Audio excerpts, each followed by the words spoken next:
A verdade sobre a comunhão espiritual. Pessoal, eu sou a amada Sofia da Sagrada Face, sou fundadora das Eremitas Servas da Sagrada Face. Pessoal, é muito importante que a gente tenha conhecimento necessário sobre a nossa doutrina, a doutrina católica, para podermos melhor defender a fé como exército de Nossa Senhora, como exército de Deus, tá certo? Principalmente nesse fim de tempos. Por isso é necessário que tenhamos o conhecimento sobre a doutrina católica. Sendo assim, é preciso que a gente tenha cada vez mais conhecimento, e você pode ter esse conhecimento sobre a doutrina da Igreja Católica no Catecismo Romano. O Catecismo Romano é da época do Concílio de Trento. Então é muito importante que vocês tenham esse livro, para que vocês estejam bem informados na fé, pois é importante que estejam sempre prontos a responder para a vossa defesa a todo aquele que vos pedir a razão de vossa esperança, ou em outras traduções, de vossa fé. Isso aqui é São Pedro, o primeiro Papa, que está falando, que é preciso que vocês estejam prontos para defender o que vocês acreditam, para defender a fé, para defender aquilo em que vocês creem. Eu creio em Cristo nosso Senhor, creio em Deus Pai Todo-Poderoso. E no Catecismo Romano, no Catecismo de São Pio X, vocês terão melhor informações, o credo, parte por parte, explicando no que crê a fé católica, respondendo perguntas, etc, tá certo? Sobre os sacramentos e muitas outras coisas. Então clique no link da descrição deste vídeo para você também ter o Catecismo Romano e o Catecismo de São Pio X, que é tão importante para você ter aí na sua biblioteca da igreja doméstica, tá certo? Então vamos falar sobre a verdade sobre a comunhão espiritual. Muita gente fala muita coisa sobre a comunhão espiritual, mas o que a igreja ensina a respeito? Alguns dizem a favor, outros dizem contra, né? Tem padre que diz contra, tem padre que diz a favor. Vamos ver o que a igreja ensina. No Concílio de Trento, no século XVI, foi tratado de diversos assuntos sobre a fé e doutrina pelo bem das almas, e também foi para combater os erros da fé e de doutrina que o Lutero pregava, tá certo? Eram diversos erros, heresias, que precisavam ser esclarecidos, porque era uma heresia, combatendo assim com o que realmente ensina a igreja, para que todos os fiéis estivessem claros no que eles creem. Então, o Concílio de Trento, ele fez esse trabalho muito importante, né, pela fé, pela doutrina católica, que até hoje é muito útil. E vou mostrar exatamente isso para vocês, como é útil até os dias de hoje. Dentre os assuntos que se tratavam no concílio, se falou também sobre a questão do Santíssimo Sacramento. Os 3 modos de receber o Santíssimo Sacramento. São 3 modos, tá certo? O primeiro é sacramentalmente. Então você vai na missa e recebe o corpo de Nosso Senhor. O segundo, olha que já está em segundo lugar, é justamente a comunhão espiritual, receber espiritualmente. E o terceiro modo é tanto sacramentalmente quanto espiritualmente ao mesmo tempo, tá certo? Vamos tratar aqui do segundo jeito, que é espiritualmente. Como diz no Concílio de Trento, aqueles que estão impossibilitados de receber sacramentalmente o corpo de Nosso Senhor, o recebem espiritualmente, fazendo atos de fé viva e ardente caridade, e com um grande desejo de se unirem ao soberano bem, e por meio disto se põem em estado de obter os frutos do divino sacramento. Aqui é o Concílio de Trento falando, né, sobre a comunhão espiritual. Fazendo atos, recebem em espírito, fazendo atos de fé viva e ardente caridade, e com um grande desejo de se unirem ao soberano bem, e por meio disto se põem em estado de obter os frutos do divino sacramento. E que frutos são estes? São as graças espirituais, as graças que recebemos quando comungamos sacramentalmente. É possível sim receber também através da comunhão espiritual. E isso dirá São Leonardo de Porto Maurício. Ora, sabei que esta santa e bendita comunhão espiritual, tão pouco praticada pelos cristãos de nossos dias, é um tesouro que cumula a alma de bens incalculáveis, e no sentir de muitos autores, é de tal modo eficaz que pode produzir as mesmas graças que a comunhão sacramental. Ou seja, através da comunhão espiritual bem feita, claro, né? Você também pode sim e recebe as graças espirituais, tá? Os benefícios espirituais que você receberia na comunhão sacramental. Você que está impossibilitado de ir à missa, tá certo? E ele continua dizendo: porque como sacramento é possível, no entanto que uma alma faça comunhão espiritual com tanta humildade, amor e fervor, que obtenha mais graças que não poderia outra, comungando sacramentalmente, mas com disposição menos perfeita. Ou seja, o que ele acabou de falar aqui? Mas a pessoa que se prepara para comungar espiritualmente, tal com o mesmo fervor que deveria comungar sacramentalmente, ela pode receber as mesmas graças espirituais do sacramento e pode receber mais graças ainda, porque você vai buscar justamente a humildade, o amor e o fervor. Na saudade se pode amar muito mais. Nas saudades de receber o Santíssimo Sacramento, comungar sacramentalmente, você vai ficar com um amor muito... Você pode alcançar um amor muito maior ao Santíssimo Sacramento do que quando você vai todos os dias à missa, né? E muitas vezes as pessoas não se preparam o suficiente para receber o Senhor, tá certo? Porque na falta... O padre H. Demeris, teólogo, que é da época da Revolução Francesa, ele escreveu uma carta aos fiéis, ele dizia justamente que na falta do Santíssimo Sacramento, nós então acabamos amando muito mais a Deus, porque percebemos a tamanha graça que é o Santíssimo Sacramento. Por isso que aqui São Leonardo ele fala justamente que você pode, com a humildade, amor e fervor, comungando espiritualmente, obter mais graças que não obteria outra, comungando sacramentalmente, mas com disposição menos perfeita. Tá certo?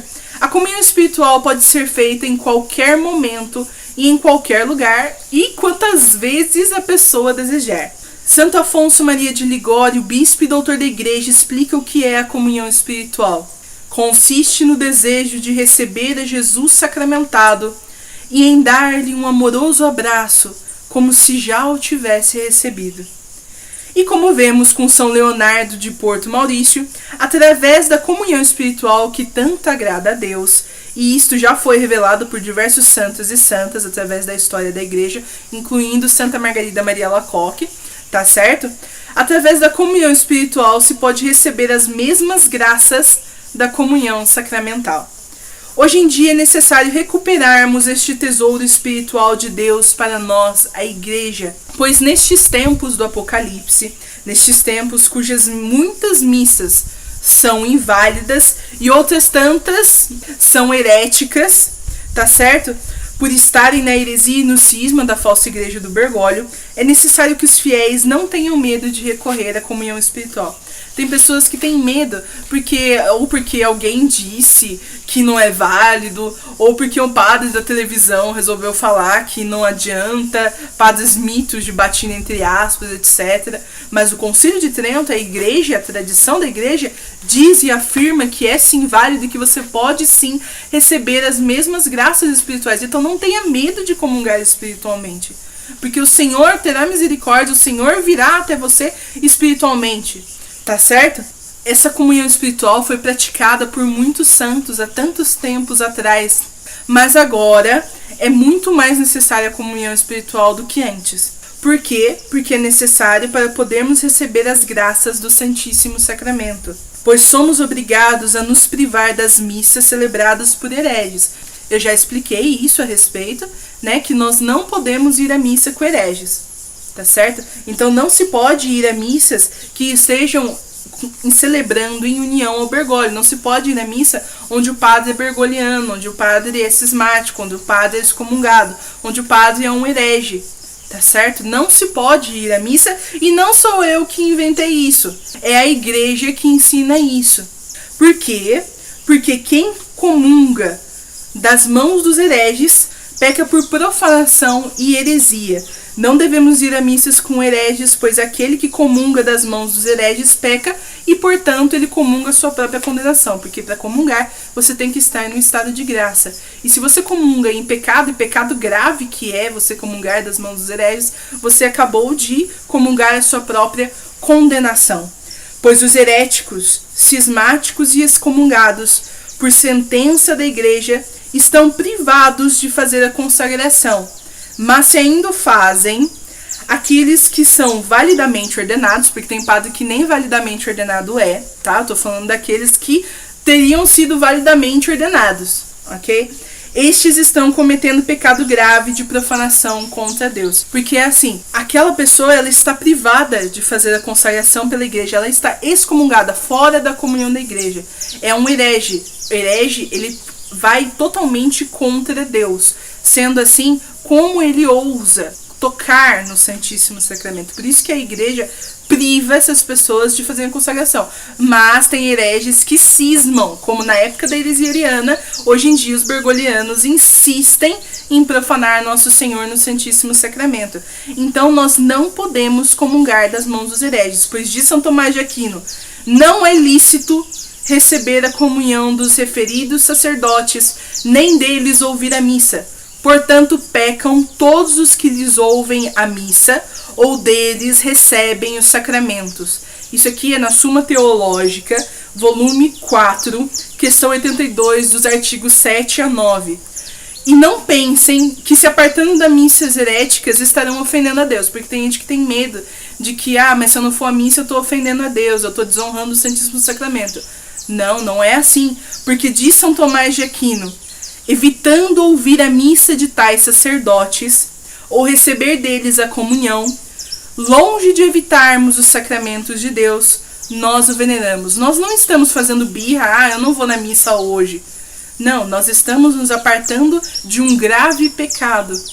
Nós estamos nos apartando de uma profanação. Sendo assim, nós estamos venerando mais a Deus. Tá certo? Porque nós estamos nos privando do pecado, tá certo? Do pecado que é diretamente contra Deus, que é a profanação, a heresia, o cisma, etc. Ok? Nós devemos, portanto, venerar mais ainda Deus, recebendo espiritualmente em nosso coração, como ensina a Santa Igreja Católica Apostólica Romana, através da comunhão espiritual, de tal modo a honrarmos, venerarmos e adorarmos melhor o Santíssimo Sacramento, pois não estaremos em pecado grave, mas por amor a ele nos apartamos do pecado grave das missas heréticas e recebemos as graças espirituais através da comunhão espiritual aprovada pela Igreja. E aos que têm receios de que tudo isso que eu estou falando, ainda assim tem receio de que posso estar ofendendo a Deus, que deveria ir à missa com os hereges, etc., tá certo? Eu vou citar aqui o trecho da carta do padre Gadémeres. O padre Gadémeres era teólogo, tá certo? Ele era da época da Revolução Francesa, onde a Revolução Francesa perseguiu muitos e matou muitos padres e deixou muitos fiéis sem os sacramentos, porque as igrejas eram fechadas, etc. Ele escreveu uma carta aos fiéis para consolá-los e para ajudá-los ao que eles deveriam fazer, para ajudá-los a ver o que agora eles iriam fazer. E ele diz assim aos que têm tantos receios: sinto, meus filhos, a sua delicadeza e seus escrúpulos, que eles cessem e que a sua fé e seu amor pela cruz aumentem. Pois quem nos separará do amor de Cristo, diz São Paulo. E o padre Gadémeres ainda diz: observem, filhos meus, que Jesus Cristo, depois de haver dado seu corpo eucarístico, não pôs dificuldade alguma a morrer por nós. Eis a conduta do cristão nas perseguições. A cruz sucede à Eucaristia, que o amor pela Eucaristia não vos afaste, pois, da cruz. A missa é importante, mas a fé é mais importante do que a missa, pois sem a missa podemos guardar a fé com a oração, mas sem a fé, de que adianta a missa? Assim diz o padre da época, que eram realmente perseguições brutais contra os católicos. Ele está dizendo isso, o padre teólogo está dizendo isso para os fiéis. para cessar todo o receio, para se confiar em Deus, né? E ainda por cima temos a garantia, desde o Concílio de Trento e até antes, de todos os santos, do próprio Senhor que revelou aos santos a graça da comunhão espiritual, que nos dá as mesmas graças da comunhão sacramental. Então, o que você está esperando? Comungue espiritualmente. Não deixe de comungar espiritualmente todo dia, todo domingo. Enfim, é necessário que façamos este sacrifício de não ir. Você está vendo o templo, mas ali não é um templo mais santo, porque ali não são mais templos de Deus, não são mais templos santos, porque o templo só é santo se ali alberga a santidade que está contida na fé dos apóstolos. Assim diz Santo Atanásio de Alexandria, doutor da igreja. Tá certo que também enfrentou a heresia ariana, onde os hereges também tomaram os templos para eles, fingindo ser católicos, celebrando missas, etc. E os fiéis, pelas orientações do próprio Santo Atanásio e de tantos outros ali que orientavam os fiéis, se apartavam das missas com os hereges. Se apartavam, porque é pecado você comungar das mãos dos hereges. Você está comungando a sua própria condenação. Por isso a comunhão espiritual é tão preciosa. Nosso Senhor deixou à igreja uma saída para que você possa receber as graças espirituais do Santíssimo Sacramento, que é através da comunhão espiritual. Então não perca mais tempo e comungue espiritualmente. Faça um exame de consciência toda vez que você for comungar espiritualmente, tá certo? Faça um exame de consciência, comungue espiritualmente, reze o alma de Cristo. Estarei deixando no link da descrição deste vídeo a oração de Santo Afonso Maria de Ligório para a comunhão espiritual, tá certo? Ele que é doutor da igreja. Deus os abençoe e salve Maria. Cliquem no link da descrição deste vídeo para vocês poderem se aprofundar mais na fé através do Catecismo Romano, tá? Que está na livraria do professor Emílio, e para terem a comunhão espiritual de Santo Afonso Maria de Ligório. Deus os abençoe. Salve Maria.